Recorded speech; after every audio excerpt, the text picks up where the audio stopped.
is all about. Being curious. Curious about what we want from it, curious about what the people we've been talking about need from this next session, curious about what Josh is going to say that's personal to us. So for the next 25 minutes, we're going to kind of hear from Josh Bersin, who many of us know has been an analyst in our field, setting direction, tracking trends, looking for opportunities, sharing a vision for the future for over 27 years now. And Josh is going to be sharing with us some stuff that is going to be relevant to our personal circumstances. Or it will be if you choose to use that lens when you look at it. And then afterwards, we've left plenty of time to kind of surface some of the personal questions that we have. Some of those things that say, what does this mean for me? What does this mean for my job? So I would love you to join me in welcoming Josh Bersin, the author of The Irresistible Josh Bersin. Thank you, Laura.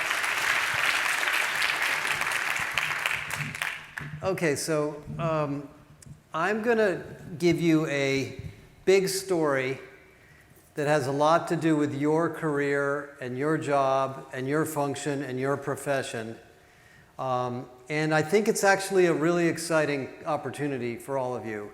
And you're going to look back on this day or this year, 10, 15, 20 years from now, and you're going to say, I remember when this all started. Because everything that you do is about to completely change. And that's what I want to talk about for about half an hour, and then we're going to have a discussion. And the only word that I have been able to come up with that clearly explains this is revolution. And so my experience with L&D goes back to 1998, when I worked in an online learning company before the word e-learning was coined. And I remember, a lot of you are probably, maybe some of you are my age, I don't know if very many of you are, the beginnings of technology-based learning on the internet and how exciting it was, the venture capital money, the excitement, the new technologies, the new tools, the revolutionary way this happened. That is about to happen again. But it's not happening fast enough. And you're going to be in trouble if you don't understand this. So that's my mission for the next half an hour. And we're going to talk about it. We're going to publish a paper on this in May, and we're going to show you exactly what this means with something that we've been working on. So that's my mission. And there are basically 4 things that I want to talk about. Number 1, whether you like it or not, the CEO of your company has already told the investors that AI is going to transform the company. You're not going to, this is not a piece of technology that you're going to decide when you like it. This is going to come sweeping across your company, and you're either going to be part of it or you're going to be left out. That's number 1. And we've talked, and I probably talked to 30 companies in the last 2 weeks, and the number 1 question is, how do I reduce the headcount or improve the productivity with AI? Where should we start? What should we do? And I haven't told them about L&D yet, but I'm about to start telling them. That's number 1. And it affects not just the way you build content or the instructional design tools or any of that. This affects the whole operating model for L&D. Number 2 is every company right now is freaked out about the economy. I can't predict what Donald Trump's going to do today. I can't predict what he was going to do yesterday. But I do know from all the companies that I'm talking to is that all this global uncertainty about what's going on in the economy means cost cutting, fewer people, ratchet down the spending so we can be prepared for whatever is going to come next. We're about to go through that. You guys have been through this before. We went through it in 2008. We went through it during the pandemic again. Number 3, my personal opinion, and I don't mean to be judgmental here, is that this domain has been stagnating. Now, when I got involved in L&D in 1998, 1999, 2000, I had a blast. That's all I did. That's all we did was L&D for many, many years. Danny worked for me. We had a fantastic time. And over the years, come around 2003, 2004, 2005, we got involved in HR stuff. And more exciting things happened in HR. And I found L&D kind of boring. I actually lost interest in it. So we didn't do a lot of research in it because we didn't see a lot going on. That's going to change. So a lot of you are in situations, and I'll show you the data on this in a minute, Where you used to have a job like this, now your job is here, then your job is here, and then your job is here, and you don't have the power or the authority or the budget to do the transformational things you used to do because of everything that's happened over the last decade. That's number 3. And number 4 is that this is going to change almost everything you've ever done. So that's what I'm going to talk about. Now, the theme that we use with our HR counterparts, because we do most of our work, about 70-80% of our work with HR groups, is that AI is not a job or human replacement technology. I won't go through the whole story. You can read the white paper we have on this because we've written about it a lot. But what's going to happen in AI, before you get sort of worried about it, is you're going to be doing different things, and you will be doing, higher value work in different ways. And that's happening all over the company, not just in HR and L&D, by the way. And we call that the superworker effect. In fact, a lot of academics are starting to write about this. In fact, there's a big study coming out from Microsoft today called the Frontier Firm about the new companies that are going to be AI-driven companies. And they're going to have humans, they're going to have workers, but they're going to do different things, and they're going to have to learn how this technology works. So don't be intimidated about the fact that maybe this means the end of L&D. It really means that you're going to be in a new domain. So let's start where we are today. This is a complex domain. I think most people who aren't in L&D have no idea how complex this is. Operational training, sales training, technical training, compliance training, onboarding, leadership development, new hire management, training people that are moving to new locations, language training. I know how complicated this is. You're dealing in a place where everybody wants to sell you content, everybody wants to sell you tools, everybody wants to sell you a new gizmo that'll make training better. There's a million ways to measure this stuff, and the company is saying to you, I want you to work on our internal stuff first because that's the most important thing we need to do. So number one, I guess I would say it's a complex domain. If you look at the spending, though, in L&D, and I've been doing benchmarking and spending in L&D since, early 2000s, it hasn't gone up that much. So if you look at the rate of inflation versus how much money we're spending on L&D as a global sort of business community, it's probably shrunk by 20 or 30%. And I think that gets back to this issue is that we probably have been sort of falling behind what the companies have wanted us to do, and so the time has come to change that. The second thing that's historically changed is where L&D fits in the organization. And this is my experience, and I'm curious to hear from each of you what your experience has been. When I got involved in L&D in the early 2000s, late 1990s, the Chief Learning Officer title had been essentially created by GE. And if you've read the books on the turnaround of GE in the 1990s, what Jack Welch basically did is he decided he was going to restructure GE, get rid of the corporate headquarters, do all sorts of downsizing, and he hired a guy to run the Crotonville Executive Education location, which is kind of an old university. And this particular person, who was actually a USC professor, taught GE, one manager at a time, how to rebuild the company. And so during that period of time, and at least for the next 4 or 5 years that I was an analyst, chief learning officers were very senior transformational executives. They did not report to HR, by the way. They were independent of HR. They might have been peers of HR, but they weren't in HR. There was another thing going on in HR relative to learning.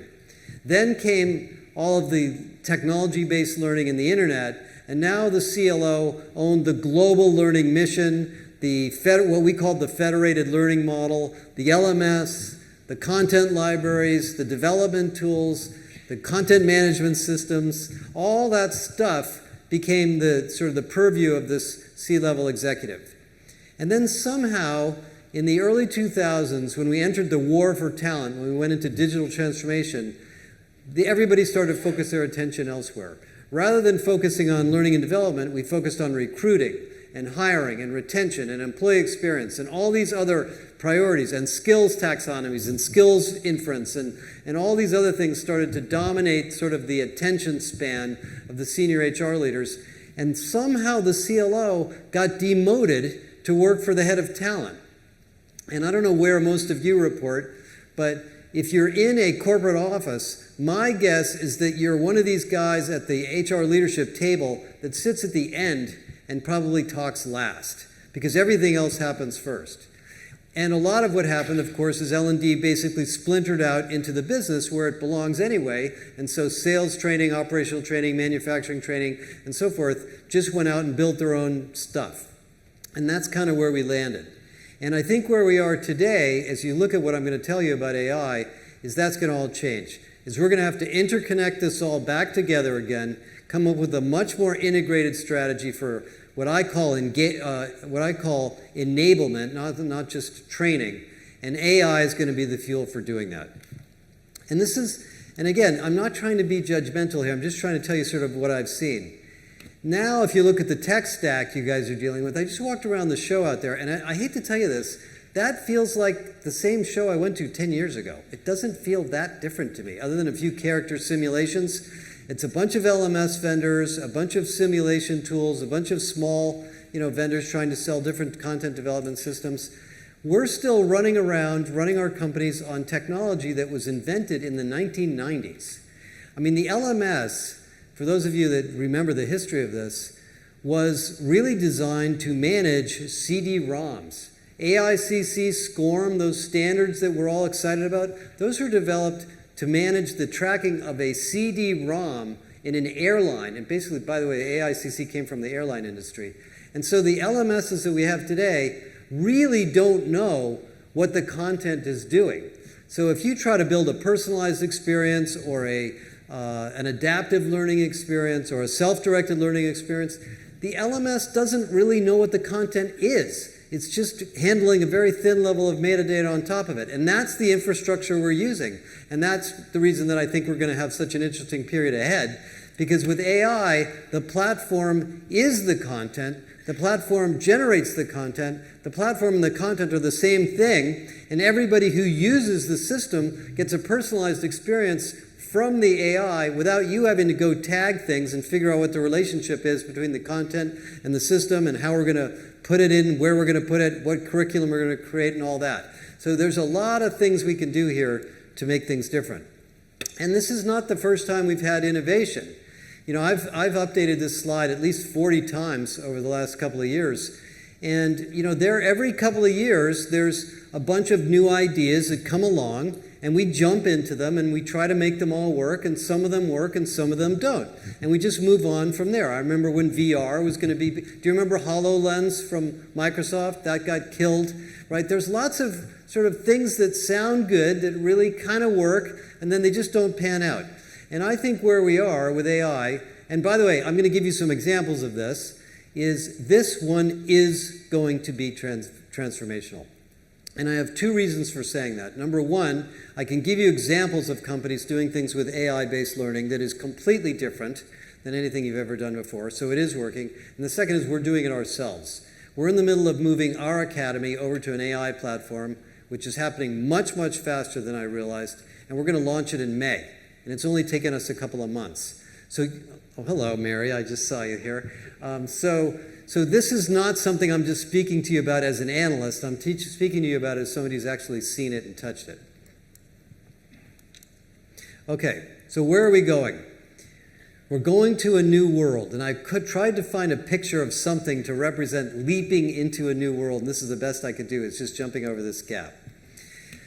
So where AI is today is, and I've been going through this, by the way, we do this with a lot of HR organizations. There's sort of four stages of AI implementation. The first stage is an assistant. You've all used ChatGPT, or if you've used Gemini, or if you used Claude, or one of the other Perplexity tools.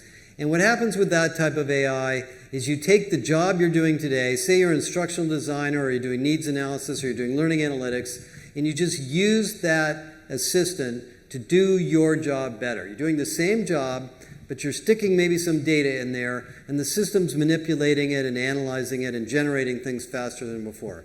And you go home and you say, wow, I'm 20% more productive. And Microsoft says, oh, we just created 30% more productivity in the company. Not really. You just created a bunch of little sort of islands of maybe more productive work, but you haven't really sort of fixed the whole system. And then the system starts to get to know what you're doing. and all of a sudden you realize, the system can do some of this for me. Maybe I don't need to prompt it so much, or maybe I can create a prompt that's sophisticated enough that it will do the instructional design for me, and that's level 2. And this is where software engineers are, where the AI is building code for them. There's tools, by the way, in L&D right now where you can take a document, say a process document or a sales guide or an onboarding guide, and you can stick it in there, and it will not just give you an instructional plan, it will build the content and the program and move and deliver the content into the LMS for you. That's level 2. Okay, so that stuff is coming, and some of it's here now, and I think there'll be a lot more of it. Level 3, but you're still doing the same job, right? You're still in the same role. Level 3 is where your AI and the person sitting next to you in the supply chain of what you do is their AI come together into one AI.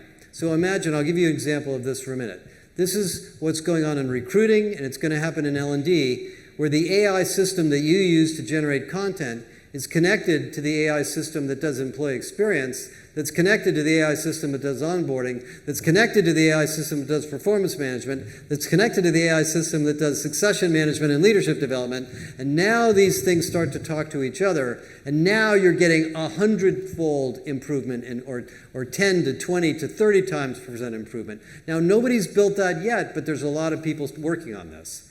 And then finally at level 4, when all this stuff is working, now the AI is looking at information back and forth. They're looking at performance, and they're looking at skills, and they're manipulating the information that goes to employees to improve their performance. And that's happening today. We're working with a customer right now that's a travel agency that has a call center, and they are recording the calls of employees in the call center in real time, analyzing the recordings using AI against the conversations they're having with customers to determine where there's problems or glitches, identifying the learning gaps, and sending that information to an AI-based learning platform that's sending nudges and recommendations to the employee to do their job better. What's your job in that? What is your role in all that? Not clear, right? This is where it's going. And in L&D, it's pretty clear, and I won't read you the slide, I'll let you guys look at this later, that there's a chain of activities that we go through in L&D that perfectly fit in this agentic model. Everything from needs analysis to content development to content delivery to content analysis to performance analysis to whatever comes next. So you're sitting in one of the most high potential automation, AI enabling parts of almost any part of HR I could ever imagine, especially because AI in itself is basically a content integration technology, which is what we do in L&D. Now, the problem we have is the paradigm. So let me shift and talk about paradigms. When I got into L&D, I don't have a background in instruction or in education. Really, I'm more of an engineer. And I early worked in e-learning at an e-learning company in the early days. And I used to run into instructional designers, and they were very religious people. They had religion, and if you didn't believe in their religion, they wouldn't talk to you. So I was sort of this naive product manager, and I said, we need to build nobody wants to pay $150,000 an hour for our content anymore. We need to build content that's $20,000 an hour. How about if we build it on PowerPoint? They're like, oh my God, I can't believe you asked me that question. We will never do that. And we had this debate on and on and on about what sound instructional design is and on and on. And the reason for that is the profession that we're a part of, and I'm part of it with you guys, is called learning, because we are in the learning business. Is that really what we're doing? I'm not sure that's actually what the company wants us to do, but because we're in the learning business, we've built a publishing model around learning. We do needs analysis, we try to analyze what the job performance problems are, maybe we observe it, we come up with an instructional plan, maybe we test it, we build content, we get subject matter experts to review it, we build all the content and the media around it, we load it into the LMS, we turn it on, we launch it, and we cross our fingers that people are going to like it. And we hope they like it. But if they don't like it, we start measuring it, and then we compute the ROI of it, and then we go back and say, see, this was really a good program, look how much people liked it, right? I'm not kidding. Isn't that sort of the way this works? and it's fundamental, and then there's all sorts of things in the middle of that. Well, that model, as great as it has been for education and instruction and many, many things, just doesn't move fast enough. The content changes. We need to update it. We need to translate it into 10 languages. This guy's an expert. He wants to skip the first 5 chapters. He's got to fast forward his little slider ahead on his mouse to try to get to the part that he wants to hear. Somebody wants to search the content and find the answer to one question, but they can't find it because it's buried in there somewhere. AICC has no knowledge of what the content is, so the LMS can't find it either, right? I mean, this is sort of the world we've lived in and we've been adapting to.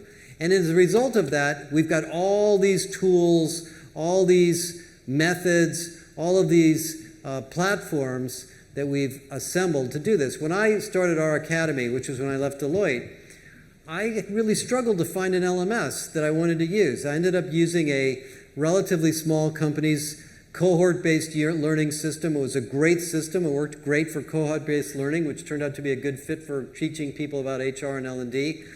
8 years later, 7 years later, it's just way too slow. We can't update the content fast enough. We can't get enough stuff in it. And that's really where we are. If you think about what happens with AI, it's going to change completely. It's going to look schematically like this. You're going to have content of different sources. Some of it will be instructional content that'll interact with your LMS. You're going to have content from subject matter experts. You're going to have process content. You're going to have pricing guides, documentation guides, safety guides, all sorts of things that already exist inside the company. You're going to put it into this platform, this AI platform, and there are vendors that can do this, and there will be many, many more. And the platform will generate for the user an experience that is appropriate to their needs. It might be a course. It might be a beginner's course. It might be an advanced course. It might be a podcast. It might be a series of interview videos. The user might be able to will be able to ask the AI system a question instead of necessarily taking a course. And this is going to be a dynamic system. And remember that in the middle of all this, everybody is going to have their own LLM. So the learning architecture of the future is not just this great AI learning platform. It's this great AI learning platform attached to the assistant that the employee has in their phone or on their desk or on their computer or in their glasses, because these LLMs are going to be everywhere. And the reason I'm very passionate about this is we launched our own AI about a year ago called Galileo, and we took all of our intellectual property. We've got the same problem you guys do. We have courses, we have videos, we have research reports, we have spreadsheets, we have interviews, we have vendor profiles, we have all this stuff. We put it into the LLM, we created an agent around it, people started using it, we looked at what they're using it for. They're getting more out of our content with the LLM than we ever could give them in a website ever. We could never deliver enough actionable information from them in the technology we had before. So the architecture for AI-powered or AI-native or whatever we want to call it, somebody will come up with a name, learning, is going to be a very intelligent system that the employee uses talking to a very intelligent system that we take care of for content. And the LMS is still going to be there, by the way, because there's a lot of tracking and compliance and sort of legacy things that we have to do in the LMS too. And so, maybe 10 years from now, we won't have any more LMSs, but, I kind of heard this before. LMSs never seem to go away. You know that problem? Kind of always there in the background, kind of secretly hiding. But so we'll build around that stuff. And a lot of the really AI native implementations we're talking to, people start with the front end and they build a better experience in the front, and they leave the LMS in place, and they slowly eat into the programs, the compliance and operational skills that have been developed for many, many years. By the way, the AI system that we use automatically infers skills. I don't have to sit around and try to debate a skills taxonomy for 6 months to decide what we're going to call things. We gave it our taxonomy of skills for HR, and it looked at all the content and immediately found all the content based on different skills. So you can go into the academy that we're building, and you can say, I want to learn about pay equity. What do you have? It'll show you, here's a bunch of case studies, here's a methodology, here's a maturity model. Would you like to ask me a question about pay equity? Where would you like to start? And the system will literally talk to the user and prompt them to get them to ask the right questions so they can solve the problem and go back to work. Do you call that education? Do you call that training? I don't know. I really don't know what to call it, but the word that seems to explain where this is going the best to me is enablement. We're really moving in some sense from the education business into the enablement business. And sometimes, by the way, enablement means you have to educate people, but you don't have to educate people all the time to enable them. And that's a really kind of a great new career for everybody in L&D. Now, it's going to change the way things are set up.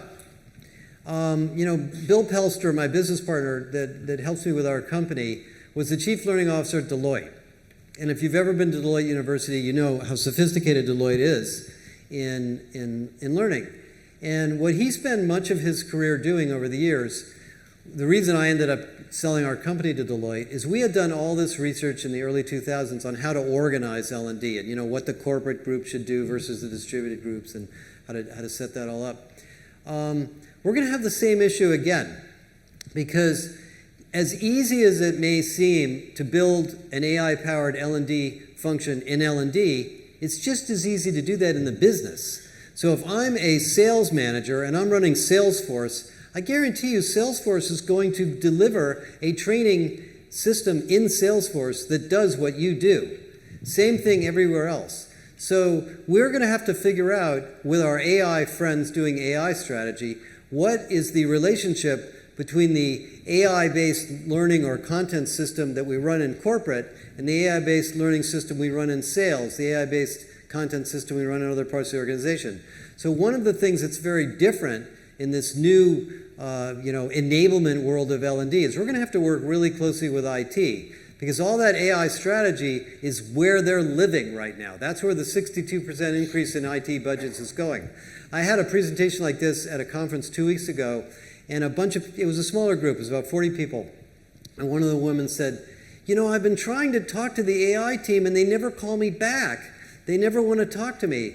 I said, well, why don't you explain to them that this is what you want to do? Because then they're going to immediately invite you into everything they're doing. And they're going to say, how do we get your learning into the AI strategy we're trying to build? So that's, sort of another part of this revolution is getting L&D out of the L&D sort of little world and getting it plugged in to this massive AI infrastructure work that's going on in corporations. Most of the companies I talk to have already adopted some form of an employee agent. Maybe it's the Microsoft Copilot or they're using ChatGPT and they built something of their own, and they're looking at different services to put into it. Learning should be a service in there, right? Every time I go to the chatbot and say, how do I book my vacation time in Workday? It should say, by the way, would you like a 5-minute video on how to enjoy your time off? I don't know if that's the appropriate kind of learning you would generate, but you get my point. So you're going to be very, very integrated into much more of the strategic direction of the infrastructure of your company in this new world. Now, if you think about the sort of the shifts that have gone on over the years in L&D, there's always this debate about what should be centralized, what should be distributed. And now, I was talking to Laura. My assessment of this over the years, and I've talked about this on the podcast a couple times, is that there's a centrifugal force in L&D outward.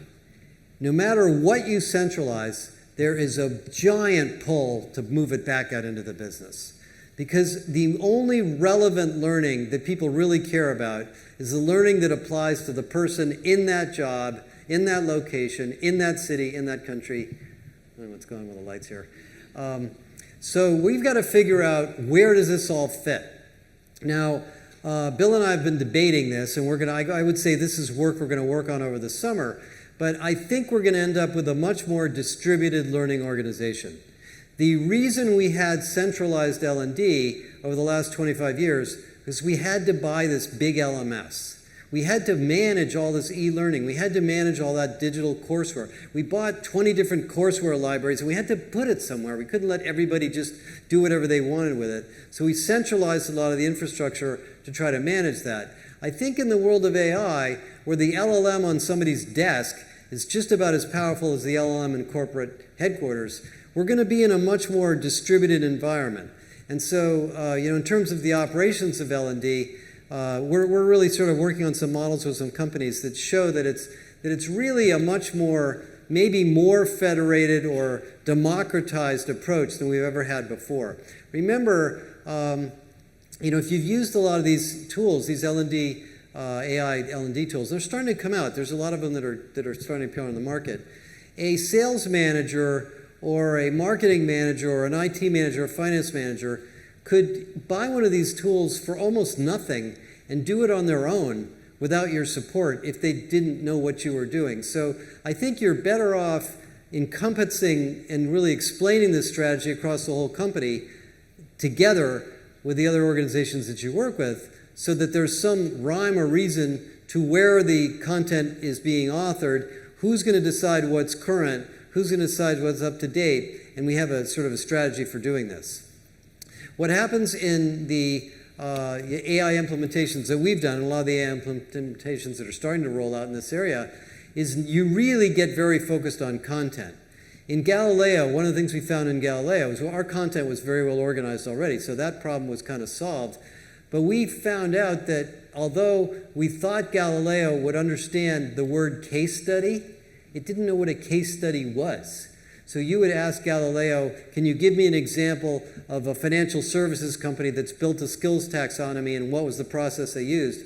And it would give us an example of Walmart. Well, Walmart's not a financial services company because it didn't understand what we were asking it. So we had to go in and label things to make sure they were discoverable correctly. So there's going to be work to do here. I'm not saying these technologies are magic.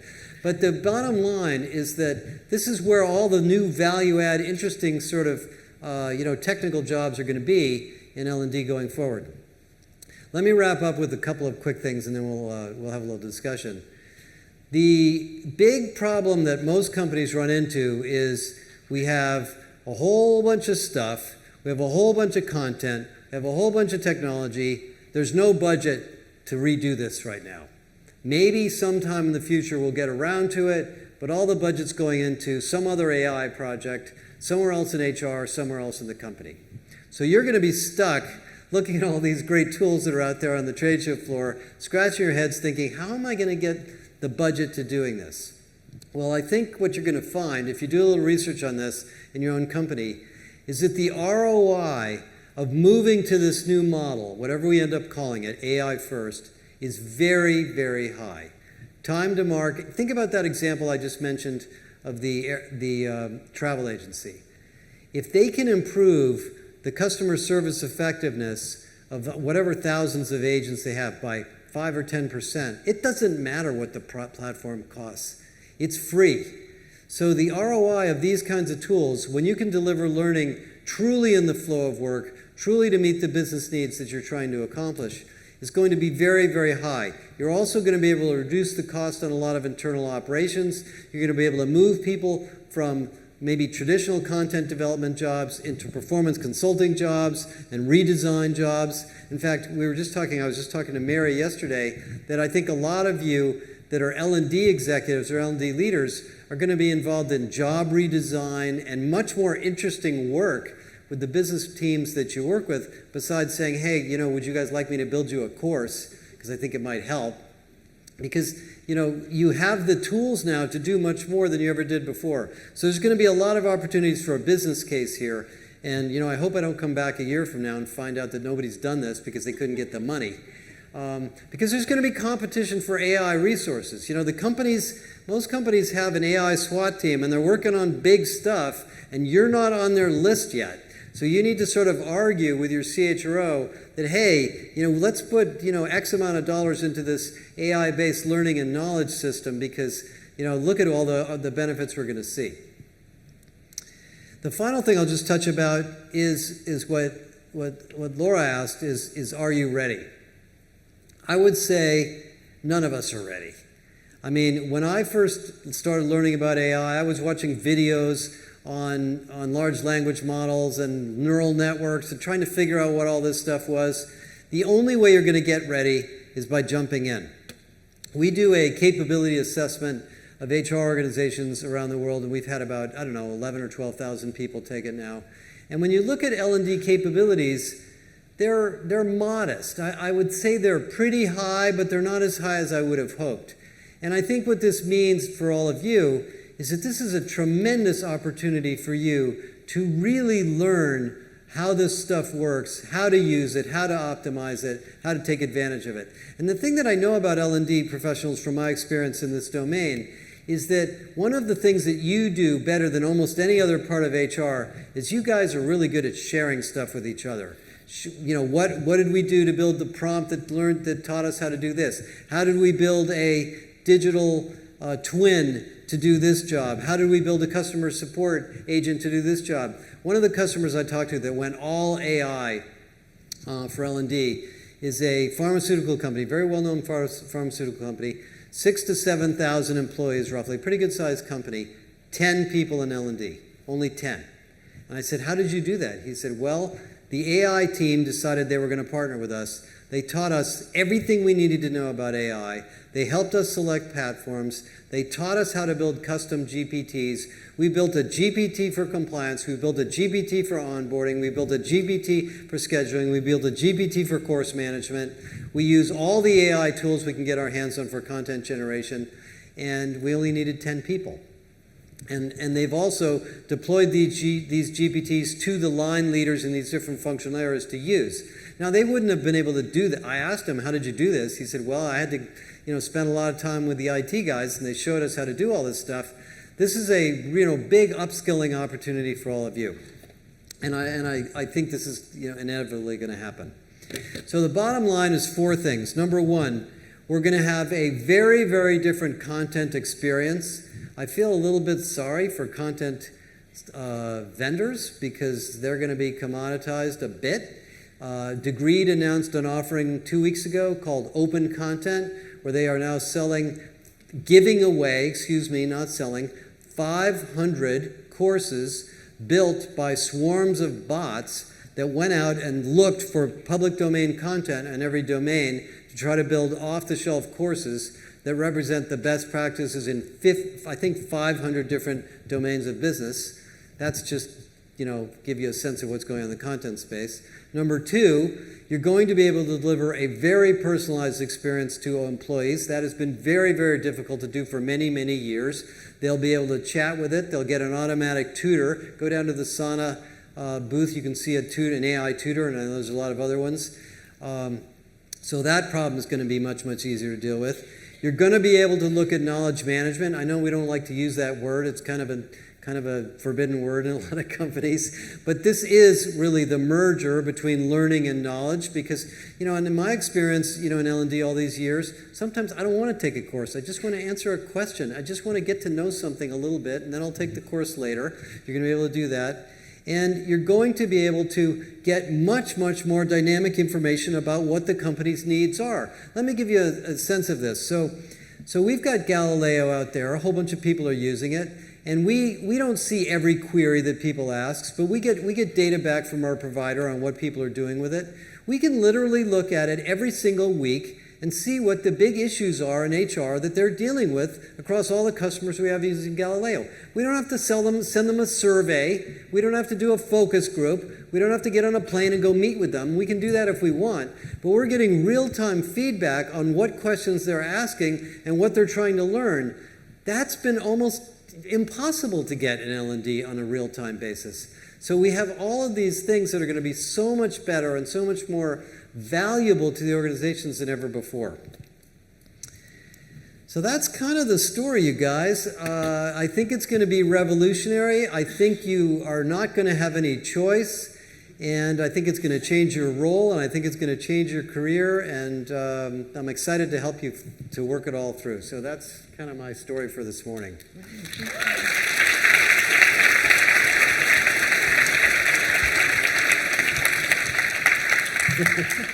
Sorry I went a little over. I was trying to... Whistle-stop tour. I saw loads of people taking photographs of the screens.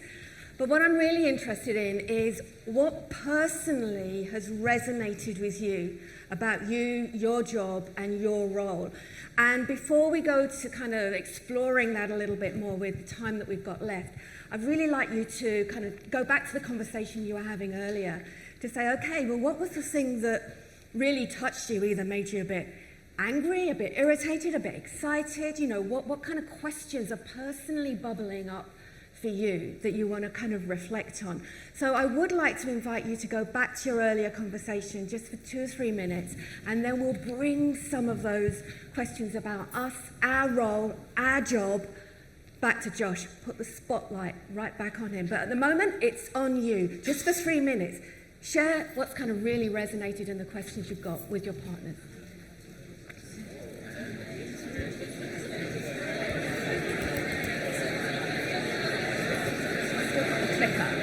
Have you still got the clicker?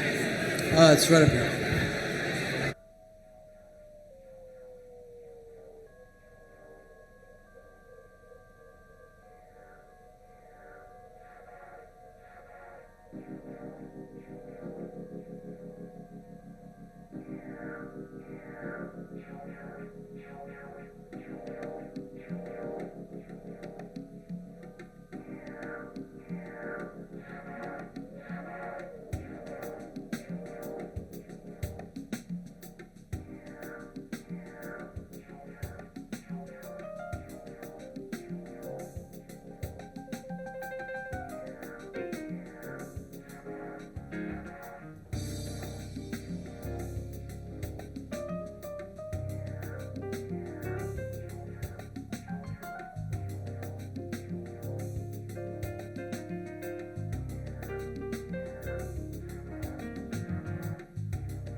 Slipped a wink.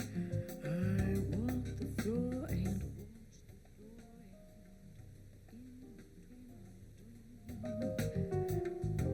black coffee.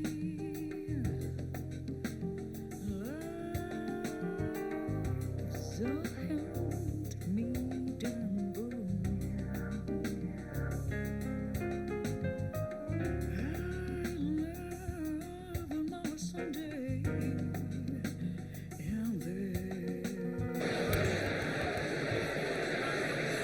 I'm sorry that the conversation is being put on pause for a moment. We know how important it is to give ourselves some space, to stop and to reflect. And we also know how important it is that we need to be quiet if we actually want to ask Josh any questions. So, thank you. It's great to actually get so much buzz in the room. This is something that's really important to us. Have we got people with mics in the room? We've got some. Does anyone have any immediate questions that we've got here? Claire, thank you.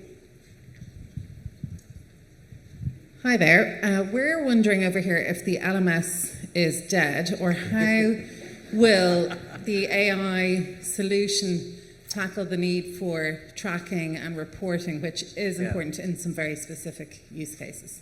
Right, so personally, we still need to do a job for our organisations about tracking. So I think I've written 5 articles on is the LMS dead over my career. One every it never 5 seems years. to die.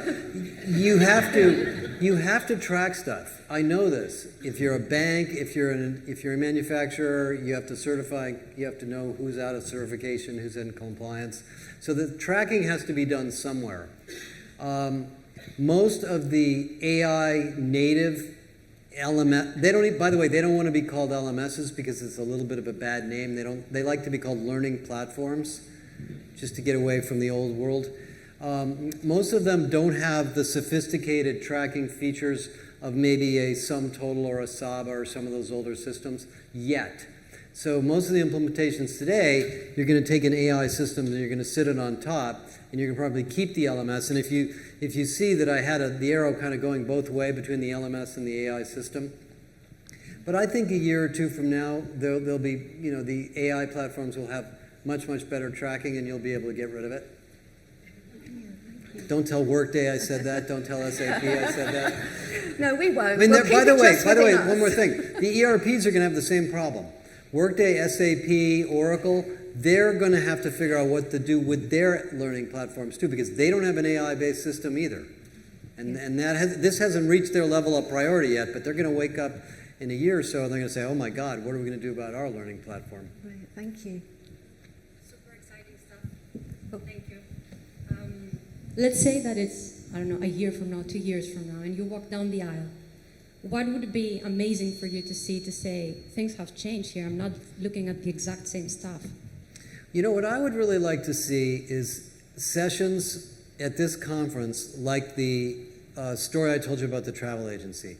I would like to see you guys working on real-world performance improvement, enablement projects in Rolls-Royce, in your company, directly with line leaders, where you're doing sort of real-time feedback, knowledge, training, skills, information, directly with them. I think that's where you guys need to go. That's where L&D needs to go. There still will be career development. There will still be professional development. There will still be leadership development.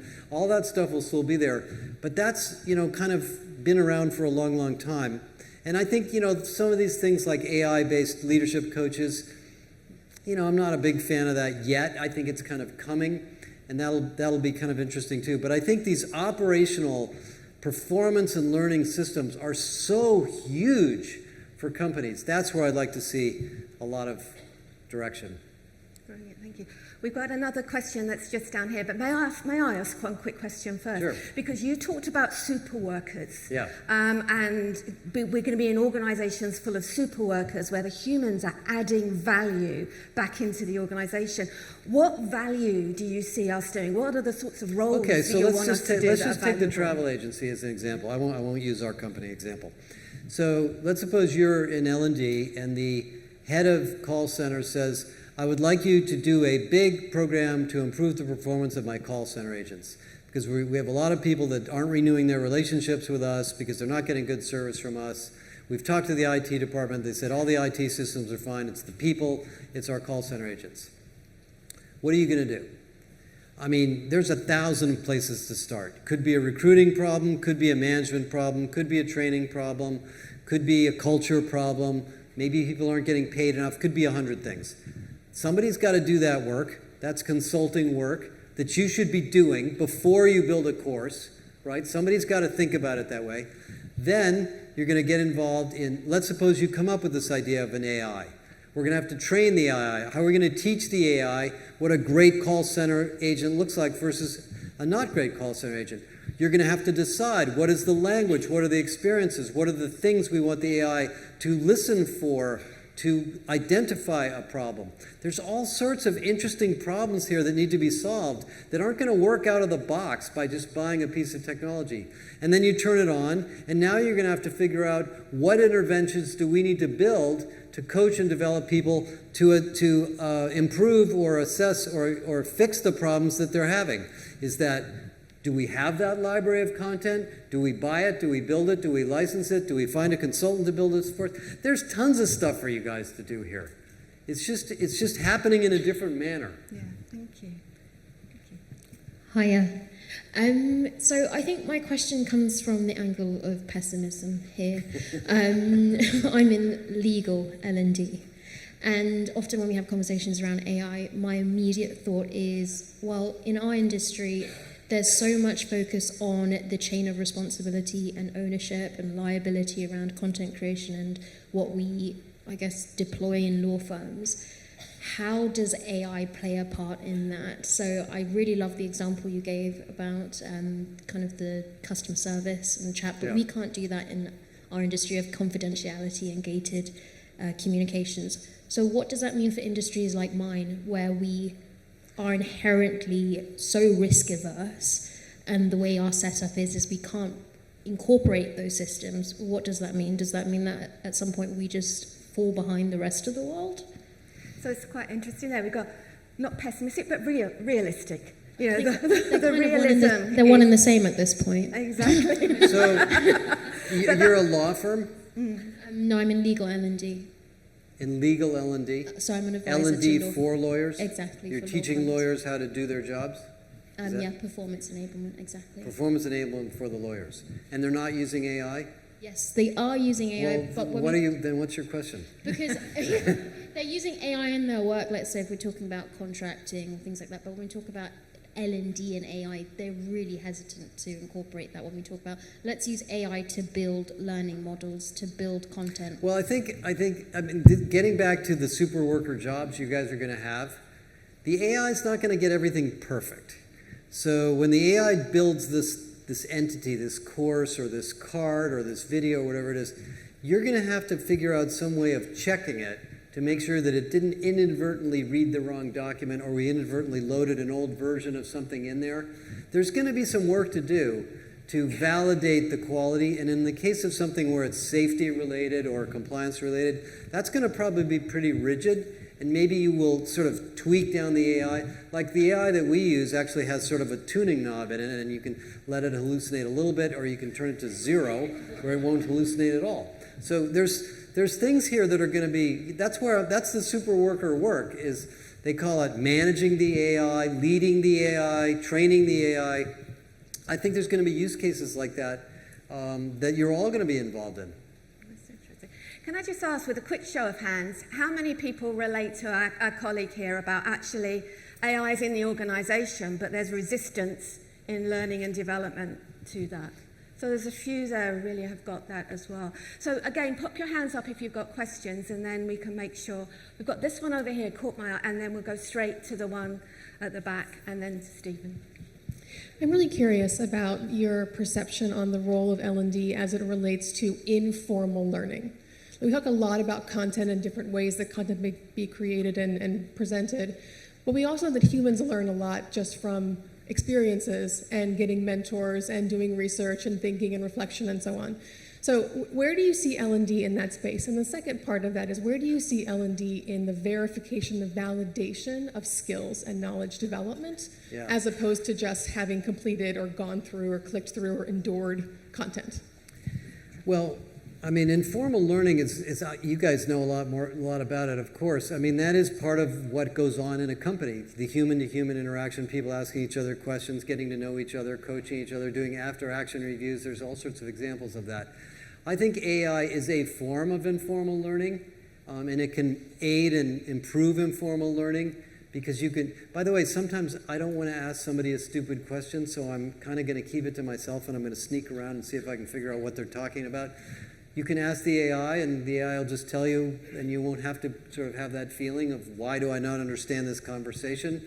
So, and you know, I think there will probably be more manifestations of collaboration within the AI. By the way, some of the AI learning tools have AI tutors in the courses. So if you loaded a bunch of content in a very technical course, the system will not only, you know, manage that course and sort of deliver it, but it will build a tutor to support the learner going through the course. So as the learner if the learner gets stuck and the system can see that the learner is having a hard time, the tutor will wake up and say, hey, would you like to ask me a question? It sounds like you're stuck over here. So there could be human or sort of aided informal learning too.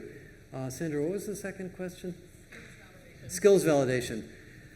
You know, I don't know. I have to believe that it wouldn't be that hard to train an AI model to ask enough questions of a human being to validate how well they know this topic in this domain. I haven't actually looked at that, but I'll bet there's a vendor or some scientist working on that in AI land right now.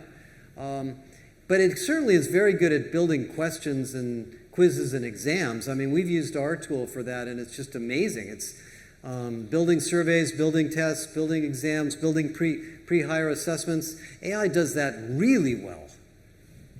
Yeah, brilliant. Thank you. We've got one over here. Yes, I think this is very linked to the question related to the informal learning. curious in your research or the conversations you're having with companies that are the forefront of this AI first transformation, where does the enabling of human to human interaction fit in this puzzle of this new enablement focused L&D? And I'm thinking about things like communities of practice, networks, focused around experts, but even things like maybe collective sense making in complexity where we don't have answers, or even team enablement, like performance within a specific team. Where does this puzzle fit in the... Well, I think that's a great question, because that gets into the conversation about the superworker role of L&D going forward. Again, if you define your job as learning, you may or may not get involved in those conversations, but that's actually a part of enablement. Do we need a community of practice? Is this a management issue where the leaders are not listening to people and allowing them to ask enough questions? Is it about psychological safety? Should we have a global like one of the things we've discovered when we were doing a lot of work on skills is you've got a pocket of skilled people over here doing data analytics. You've got a pocket of skilled people over here doing data analytics. These guys are in marketing. These guys are in finance. These guys are in IT. Why don't you get them all together and create a community of practice on analytics? I mean, there's some really kind of low-hanging fruit here that somebody has to do. And I think, you know, if you define yourself as global performance enablement or something kind of along those lines, you can have the mandate of doing that too. So that gets into me. Instead of sitting here trying to write an instructional plan for a course, work on, you know, those kinds of initiatives, because they're probably more worthwhile of your time. Josh, I've got a question as well. You talked, and Danny did as well, about capabilities and the sorts of capabilities that we're going to need in the profession. You talked about culture, or we talked about being able to be performance consulting, and I know that Charles Jennings is here, and we've talked about being performance detectives in culture. We've got Will here. We've been talking about learning transfer. So we've known a lot about what we could do in order to be valuable. But you and Danny are both saying we're not there. Why do you think that is? And you what guys, can we do about I mean, it? I hate to say you. I would say I'm part of this too. Maybe I have a little bit of a distance from it because I'm more of an analyst. I think you get trapped in the training space. Somebody stuck the word training on your business card, and you decided that that's what you do. And then, you know, listen, I've read all these books on performance consulting and needs analysis, and I mean, you should be like consultants. You should be able to look at a problem and go through the checklist. Is it this? Is it this? Oh, let's focus on that, as opposed to what is the right course to build for this problem. Now, I know a lot of you don't do that. I know a lot of you have those sort of needs analysis, performance consulting roles, but I'm not sure it's stuck. We hired, so I'll give you an example. We built a very, very complex course on org design in our academy, and we don't have a big instructional design group. So we hired a consulting firm to build us the course.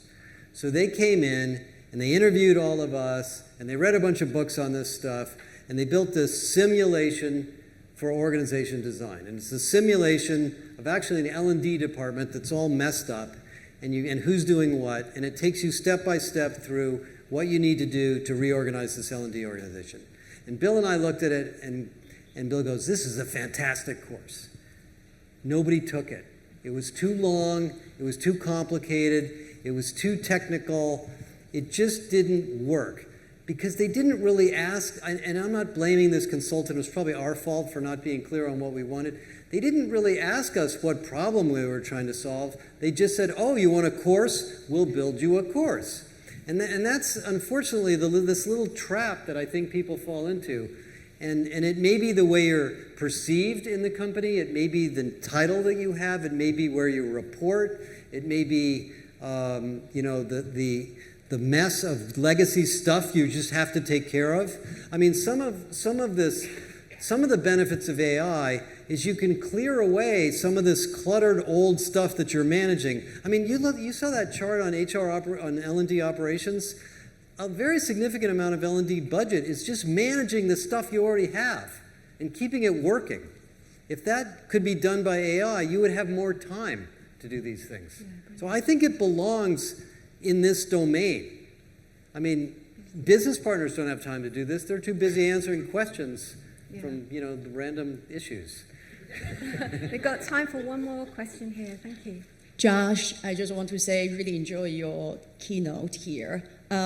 My question is really more related to what currently we are trying to implement in the company, where we try to use AI to really help to build a lot of the different role use cases and to really integrate it into their daily flow of work. Right. Very ideally situation. But what I found personally really struggle is if our CIO is actually struggling to really measure the impact of AI. We talk about raising the whole productivity piece. I also find it quite difficult for me to say, hey, Right. our work, how much impact do we have? Does it mean this is really saving, as you call it, right? Saving our colleagues' time? How do we measure it? Or even using the bot that right now, okay, L&D team is all of a sudden reduced to very few people. We save the budget. Is that our impact? Is that our ROI? So I'm just quite curious about your view Well, it's on a really that. good. So I think what we're saying is here is, can AI actually help us show our value as a value creator? I want to take a step. That's a really important question, because if you go marching around your company and say, hey, we're going to buy a bunch of AI for L&D, they're going to be like, I don't know, we're busy. We're doing something else right now. Right? Just go away and do whatever you want. You have to build a business case for this. You have to figure out in your company, in your situation, in your current state of business where you are, what is the biggest pain you can address here? And build a business case for that. We're going to give you, this thing we're going to publish in May is going to have more details in it, on sort of a prototype of what we've learned on where you can save money with AI in L&D. It may not be the operations of L&D. It may be improving the performance of the call center in the example that I gave you earlier. Or it may be getting the engineered nuclear subs out the door faster. I don't know if that applies, but it may be something that has to do with the business, or it may be we're just going to clean up this mess of stuff that we have 50 people taking care of that nobody's getting any value out of, and simplify it. And that will allow you to think through where you want to focus first. But I know these ROIs are out there because I've talked to companies that have done it. And you have to a little bit go on faith that once you get started, you're going to learn more and more and more. But I think without that kind of an ROI or that kind of a model or sort of use case, people are going to say, well, we have a lot of AI things going on. You're on the list. We'll call you back in a couple of months when we have time. Exactly. Honestly, I can't put a number on it yet, but we're talking to a lot of companies about it. I think one of the biggest problems companies have right now is they're trying to transform their operating models as fast as possible to be more productive, to reduce overhead, to implement AI in different business units. That is not going to happen without learning. It's just not. So if you're building courses to address a major transformation of the company, and you can show that we can speed that transformation up, whatever part of the business you're dealing with, through this new technology, I think you're going to get a pretty ready audience that's willing to invest in it. Brilliant. Thank you. We're really close on time now, but I think possibly in the room there may be people who feel a little bit like me, that we've seen these technologies come and go and come and go, and we've had quite a few revolutionary reimagining kind of presentations throughout the last 25 years. And there might be some like me that are in the room now are thinking, I'm going to wait and see, my organization isn't ready yet, all of those kinds of things. And there may be some thinking like you, Josh, who are, you know what, it is now, and I'm being proactive, and I'm going to take a stance in that. I would really love to know from you where we stand right now, because it impacts how we hear these presentations and how we respond to what we hear today. So can I ask, before we close, can everyone, if you're able, please stand up? Now, if you're with Josh, please face that wall. Can you turn this way? If you're really like, it is happening now, it's revolutionary, and we are going to change with it, face this way. If you're with me, I won't take it personally because I know what kind of conference we're in. If you're with me, face this way. That actually maybe we need to wait, we need to look, we need Everybody's to take pointing it. in my direction. They I'm are sorry. facing in your direction. Now, what I want you to do, because there may be some, yes, thank you, that lady over there in the pink cardigan, woo! There are some who actually, you know, we're waiting, we're seeing, we're assessing, we're nervous, okay? What I'd like you to do now is just to turn around and face each other. Because basically, we need to look at this challenge, just turn around 180 degrees. Because we need to look at this challenge from nobody each to look other's at. perspectives. Laura, they were all pointing my direction. You know, the point is, I know you've all had to. I mean, Josh is our hero. We know that. If you don't face that way, he may never follow us again. I get that. Can I make one point on this topic? I am not going to lead you guys down a dead end, I promise you. Mm-hmm. The rest of your company is doing this as fast as they can. Yeah. You are not going to really have that hard of a time getting this going once you decide where to focus. This is such a massive change going on in business. It's happening everywhere. My real motivation here is to just kind of inspire you that this is possible and you can get with the program now. You don't have to wait a year or 2 years until somebody comes along and says, why do we have L&D at all to get involved in this space? So I understand the reluctance, but now's the time. That's why I called it a revolution, right? And it is. And actually, we are all with you. We all want to be part of that exciting future. And the rest of the conference will be able to take our mindset and work out how we can actually move there individually. But while we're on our feet, will you please join me in a standing ovation for Josh Bersin? Thank you. Thank you, Laura.